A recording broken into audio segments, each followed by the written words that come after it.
All right. Thank you so much, Mr. Adi, for this very insightful presentation.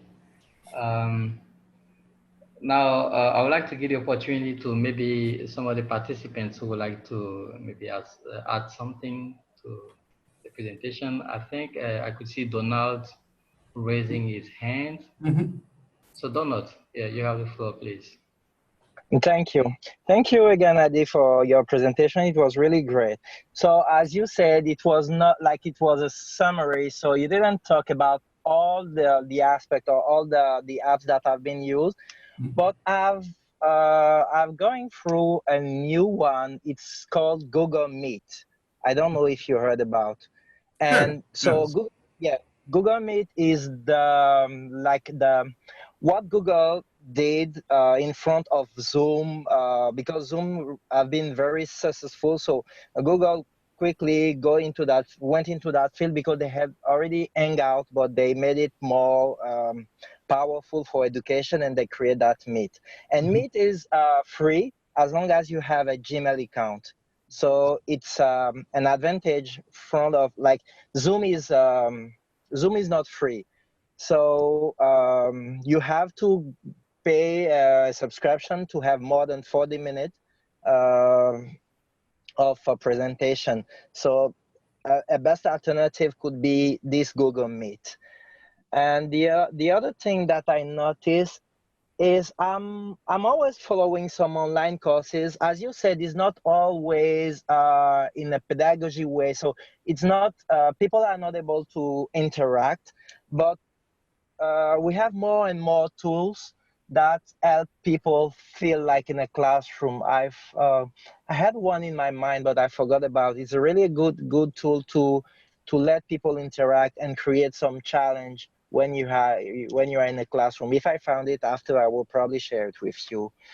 And the other thing is what you said about that pandemic that happened. It's a really bad thing, but at least we have to pick what is most important for us. So from that, we learn that we can study online, we can learn more online, and due to the countries where we are living, like in Africa, we don't have enough resources that like people living in other countries. Like as you said, internet connection is expensive.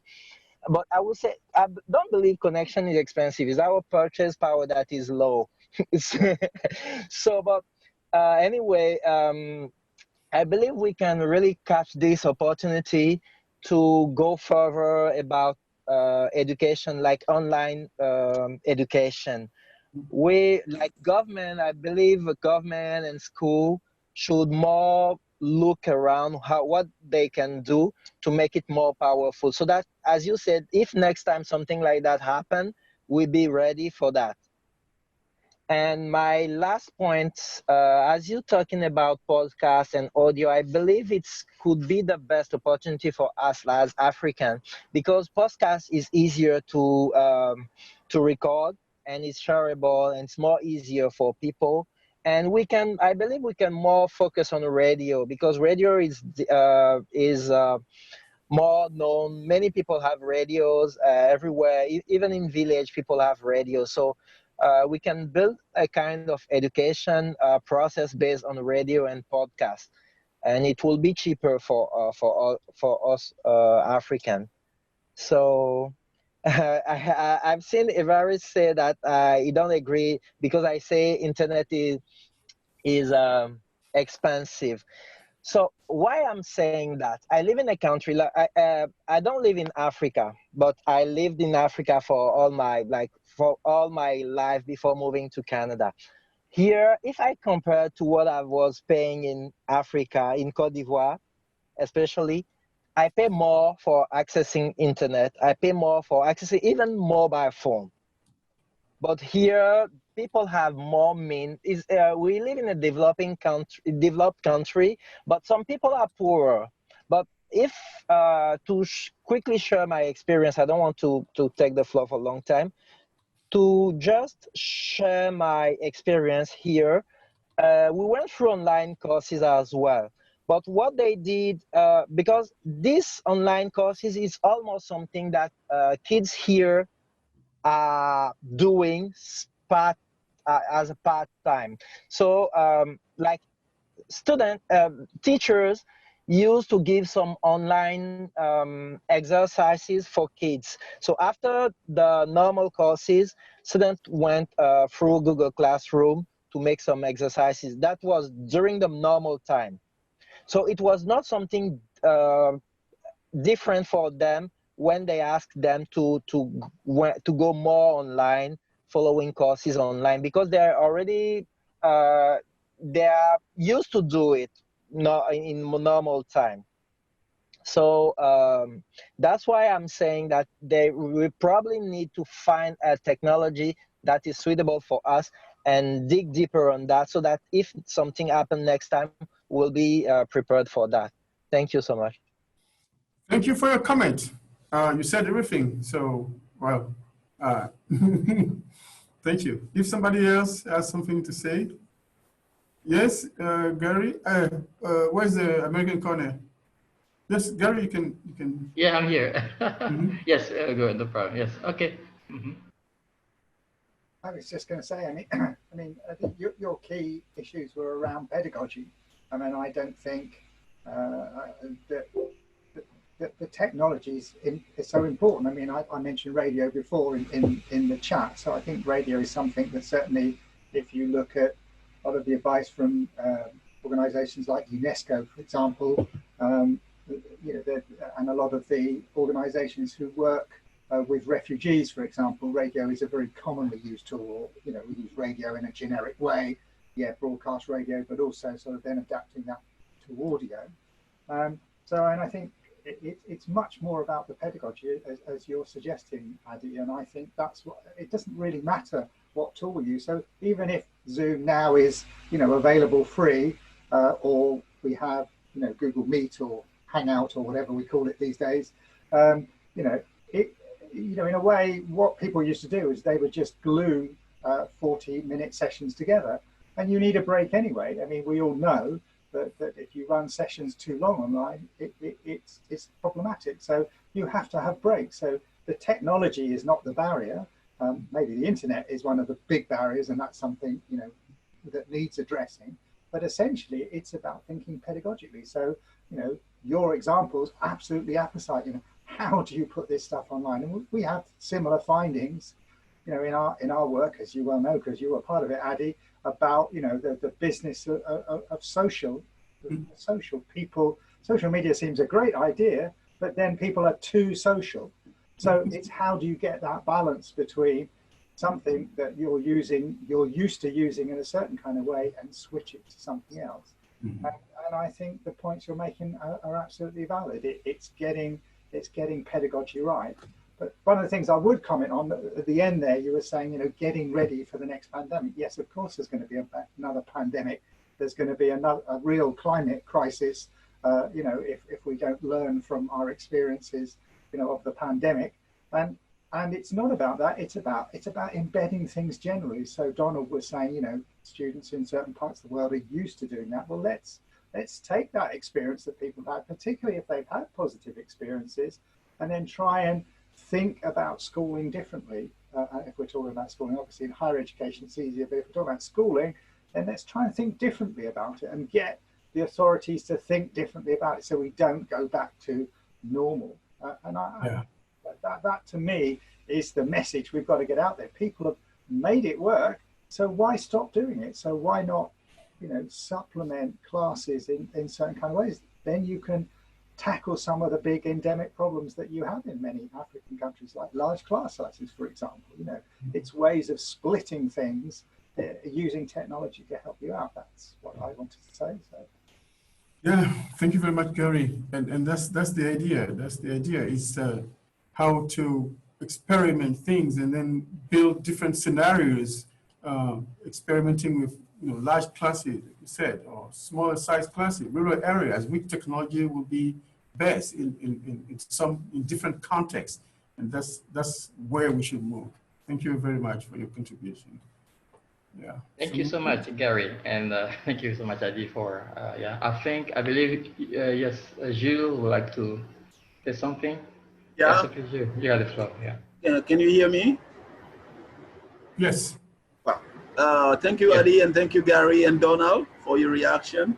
I am teaching in a so-called urban area, but it is more rural than urban. Okay, I'm teaching in a city called Dimbokro.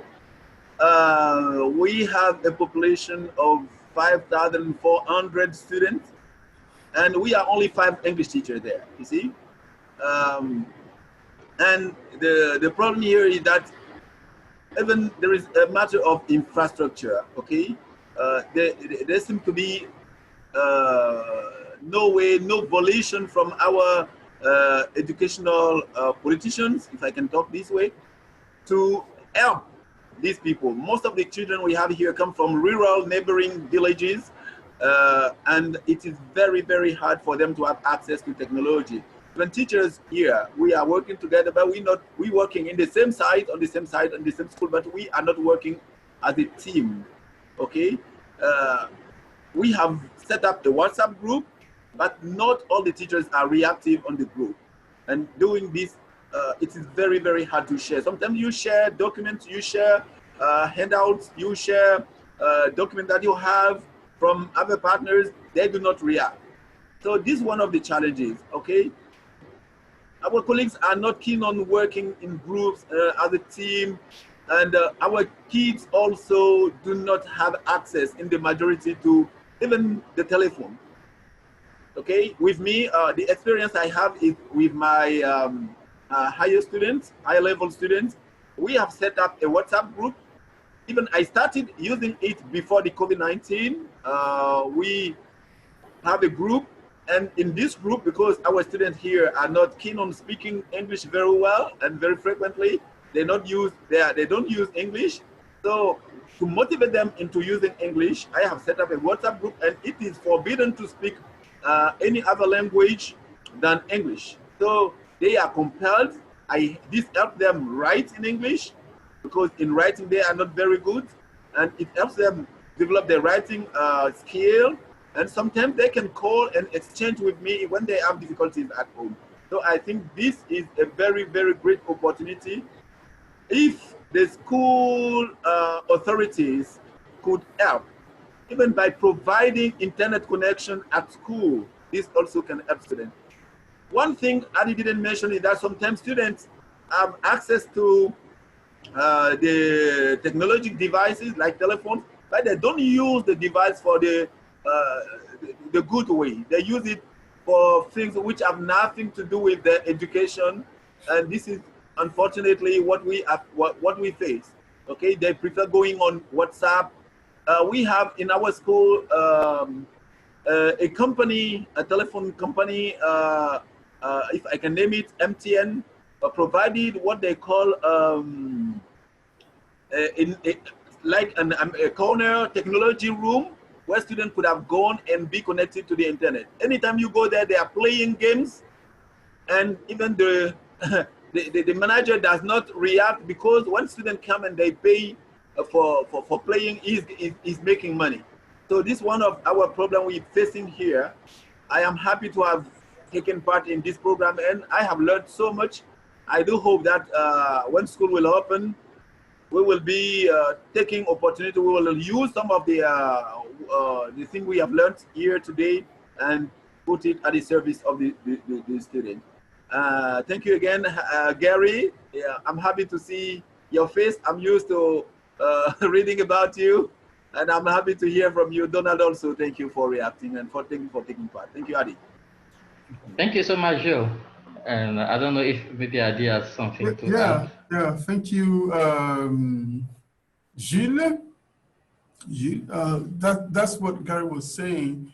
We really need to think about which technology is best for different contexts where we are.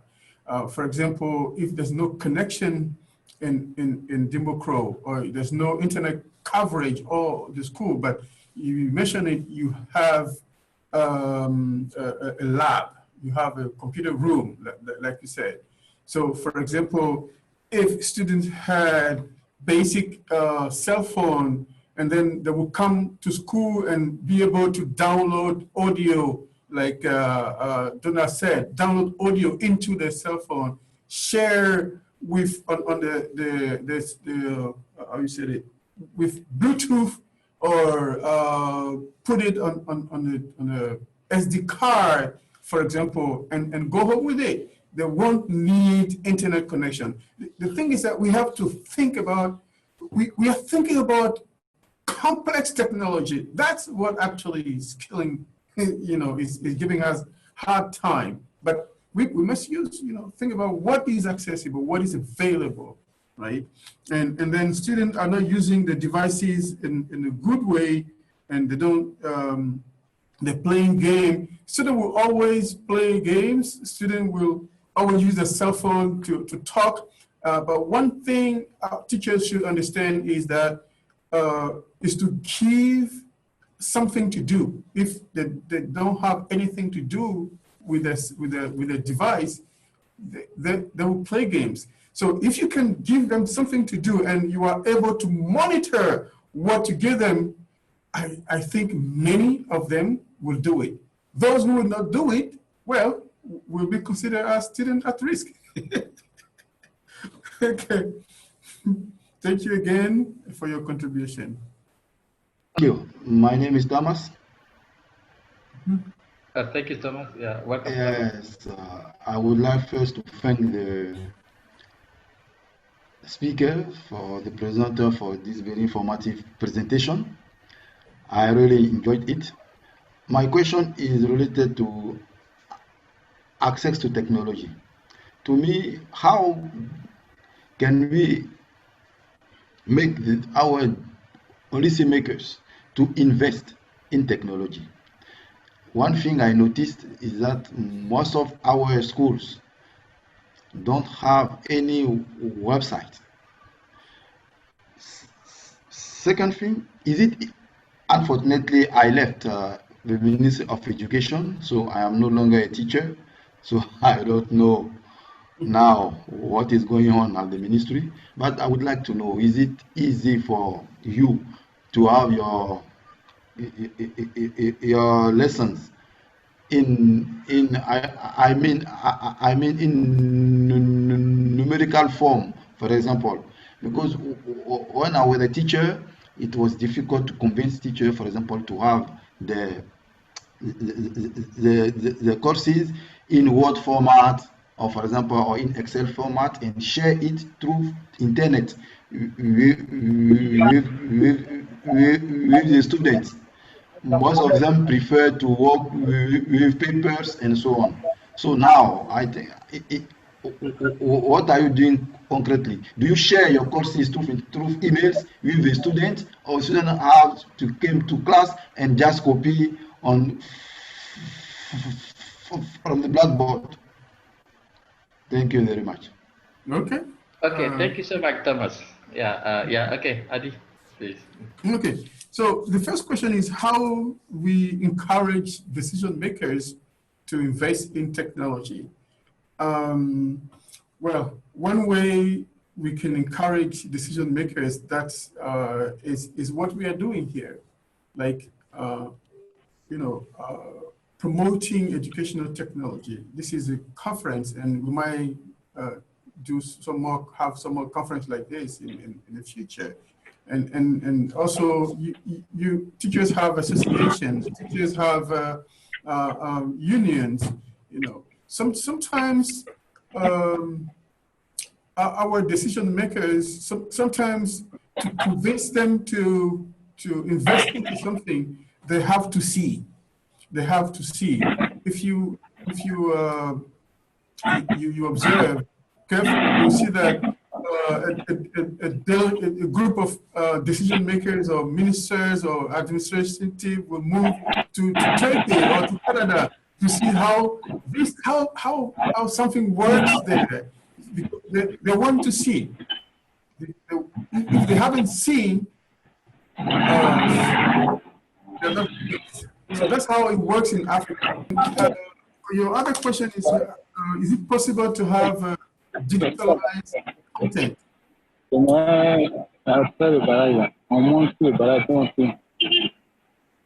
Sorry? Oh, I think there's an issue with Igbo. Oh, Okay. So, Adi, check if you can. Okay, good. Thank you. yeah, it's fine.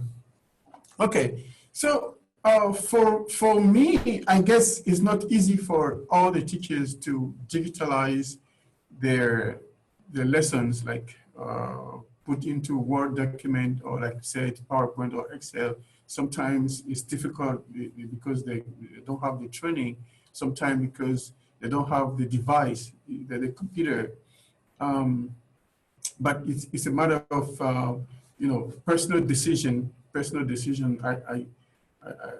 I believe a teacher in Cote d'Ivoire today can afford, if you are a teacher in high school, from high school, I don't know, from primary, even from primary also, it's possible you can afford a computer that can type Word, can process Word and PowerPoint. I know because I know your salaries. So, and you're laughing. So, yeah, so you can do it. For me, it's easy. And do I share online? It depends. It depends. If I'm using an LMS, I share this PowerPoint, for example, after the presentation, I can share. But the LMS have different other functions, not only sharing document. It's about organizing interaction, building a storyboard, building posting videos for remediation and things like that. It's more, not just putting a PDF document. Yeah. Is there any other question? I think I answered. Yes, Gary? Yeah. I think you have to, you keep saying this, but you have to build from where you are. And if people don't have access to, people been some really creative stuff I've seen, examples of really creative materials, but people are simply, they get hold of a pad of paper and they put materials on it. I mean, you can sort of show it, or you can photograph it and send it to people. It doesn't have to be complex. So you can handwrite a document, or a set of questions or whatever it happens to be, and they can be sent to learners, and then you can record an audio file. I mean, even the most basic phones, I'm talking about smartphones here, you can record audio on them, and you can send those files as a sort of multimedia files. I mean, yeah, it's a bit more expensive, but it's not as expensive as owning a sort of a smartphone. So, it's all, one of the things I think is missing in many countries is textbooks. And one of the things that, again, you can take it, if the kids have got a book at home, you can wrap something around that, so the technology can be used in creative ways. So, a bit of audio, a bit of handwritten exercise, the kids can then photograph that stuff and send it back. It's possible to do a range of things. So you're absolutely right in what you're saying. We have to be careful that, and particularly when people go abroad and have a look at how other people are using it, they often don't do that for the right reasons. But then they come back with ideas that are completely inappropriate for the context that you're working in. And I mean, I have to say that in many, a lot of people won't believe this, but in many parts of Manchester, there are lots of children who don't have the access to the technology that some of your kids in your cities do. So they can't do it either. But again, teachers end up being creative, about using these things. And so I think it's about teachers, it's about pedagogy, it's about creativity, and then it's about technology. So technology is, down the path of it. That's my view anyway. So. Okay, great. Yeah, thank you so much, Gary. Yeah, that was great. Be creative. That's the real point. Yeah, exactly. Okay, thank you so much, Gary and Adi. So I don't know if maybe someone else has a question, or maybe they would like to share experience. I believe Sumaila would like to say something. Yeah. Okay.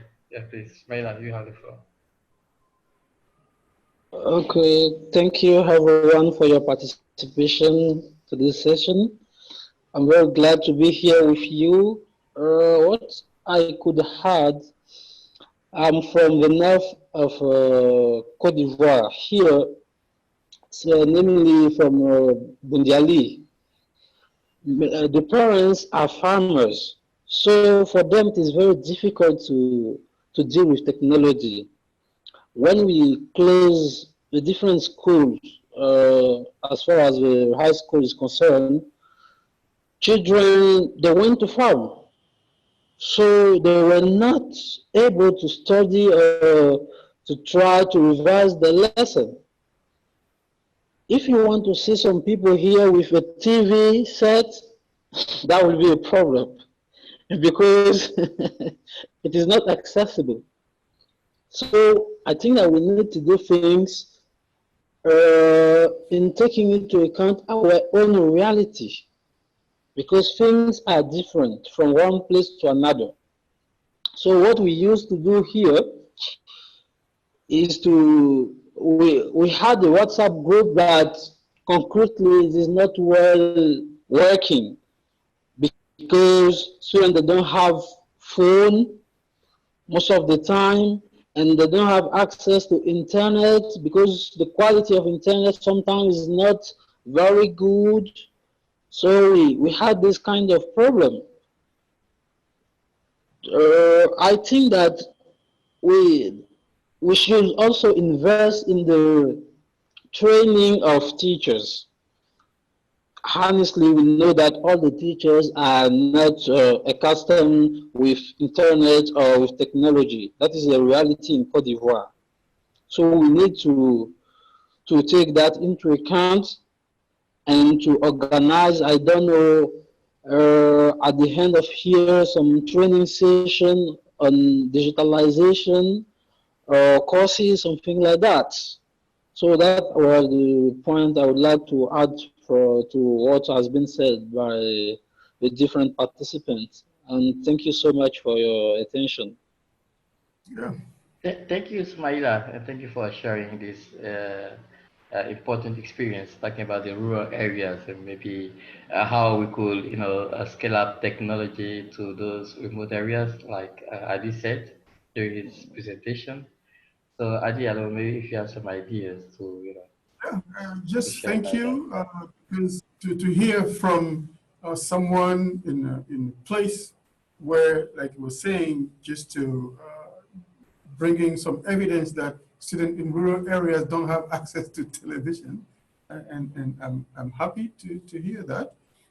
Like people were saying, let's be creative like you've been so far. Let's be creative.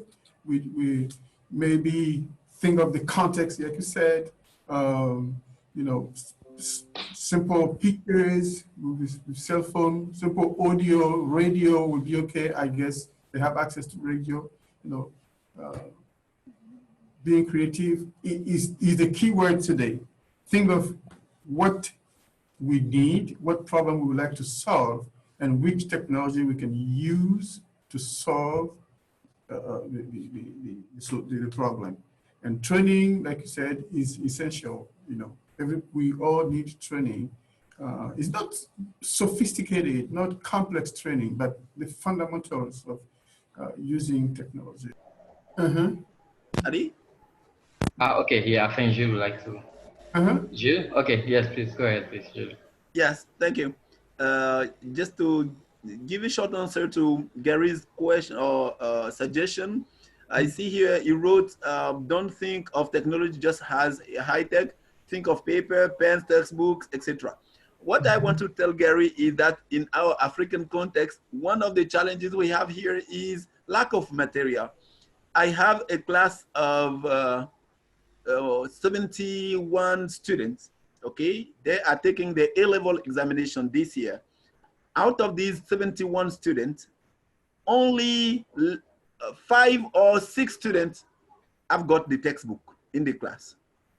Not because they do not have money to buy it, but I consider they do not want to buy it.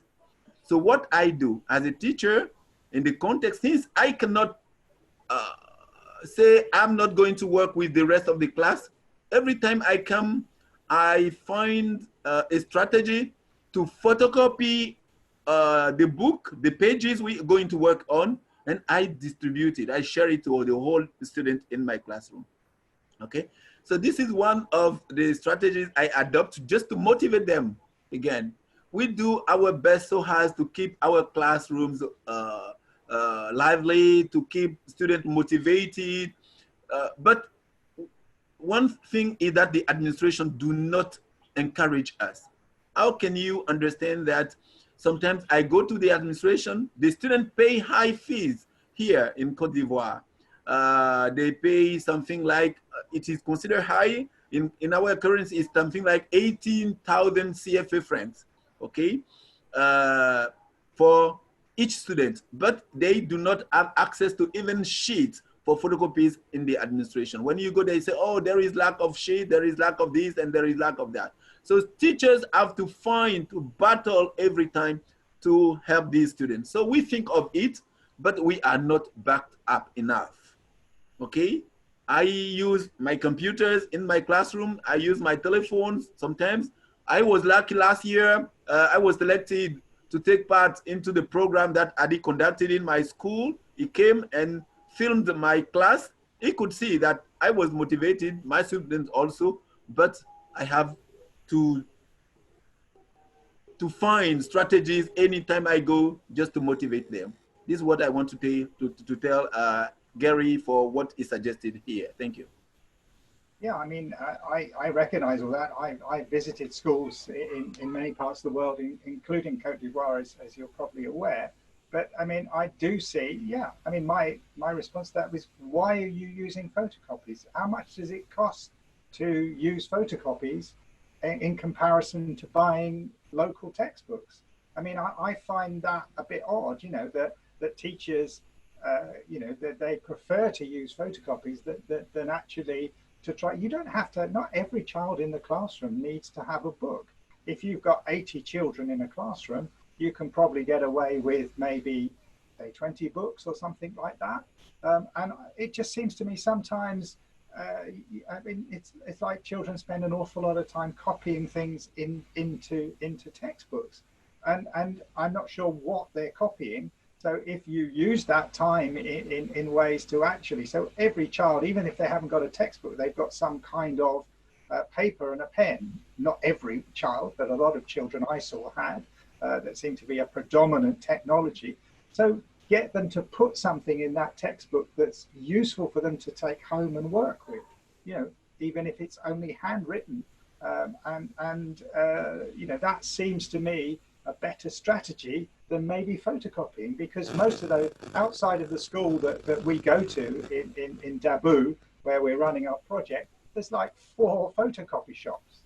You know, somebody's making a lot of money out of photocopying. And I know it's probably the teachers and the students who are paying that. It just seems to me there's a bit of a mismatch between, you know, how resources are deployed. So it's getting people to rethink how they use, you know, I say technology, you know, in that kind of way. So yes, yeah, I've seen lots of creative teachers. I've seen lots of excellent work, you know, as you say, people bringing in their own speakers, their own phones, etc., etc. That's brilliant. But sometimes, you know, people sort of step back and say, well, how can I, you know, do something that maybe is more effective and stop, you know, wasting money photocopying? Because the kids then lose the photocopies, don't they?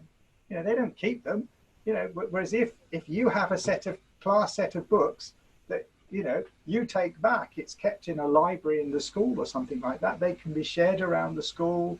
You know, and in a time of pandemic, at least, you know, if children are equipped in that kind of way, they can do that. I'm not saying, you know, I'm not trying to say that's the only idea, but you know, it just sort of strikes me sometimes that the sort of resources people go for. So they'd rather buy tablets.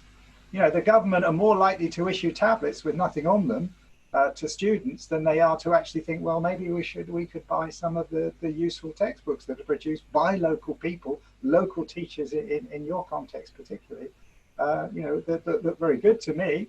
You know,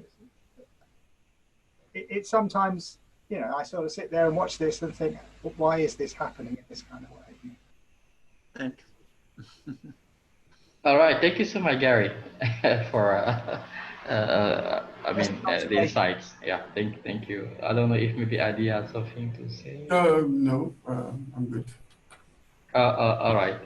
So I think, yeah, we're going to maybe put an end to it. Yeah. So thank you so much, yeah, everyone for your time and for this great discussion. I think we're going to stop here Yeah. for today. And to wrap up, I think we're going to insist on the fact that we, in addition to will, we also need like innovation and try to find innovative, solution and ideas and how we can best use the technology that is available.